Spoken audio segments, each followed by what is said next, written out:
ચાલો મોટા ભાઈ ગુસ્સા આવ્યો છે. આપણે છે ને ખોડલ માતાજીના મઢે જાય છે.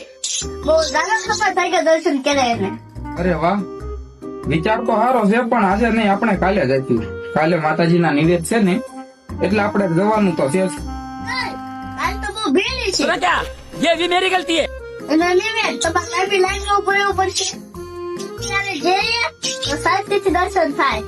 એલા નિવેદના દિવસે જવાની મજા જ અલગ હોય. લાપસીનો પ્રસાદ, માતાજીનો શણગાર અને આખું ખાનદાન ભેગું થયું હોય છે.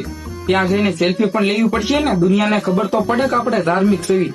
कैसा लगा मेरा मजाक? હા એ તો હાસુ મોટા ભાઈ હાસુ જોઈ કાલે જવાનું એટલે કેવું છે કે નિવેદમાં જમવાનું જોરદાર હોય.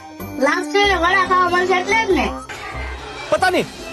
ના હો, એવું કઈ નથી. અને જો કાલે જઈશું તો મમ્મી પપ્પા પણ સાથે હશે, એટલે ગાડીમાં પેટ્રોલના પૈસા પણ પપ્પા આપશે. આજે જઈશું તો મારે ખિસ્સું ખાલી કરવું પડશે. સમજો ભાઈ, ભક્તિમાં શક્તિ ને ખિસ્સામાં બચત બે જોયું. सही पकड़े हैं. ઓહો એટલે તમારે ભક્તિ કરવા નહીં હે? એટલે પ્રથમ બસા કાલે જવાનું કહો છો. ધન્ય છે તમારી બુદ્ધિને. अरे कौन भौंक रहा है ये बदतमीज. ચૂપ થા અને સાંભળ, કાલ સવારે વહેલા તૈયાર થઈ જઈએ. નિવેદમાં મોડા પડ્યા ને તો કાલ મમ્મી આપણું નિવેદ ઘરે જ કરી નાખશે.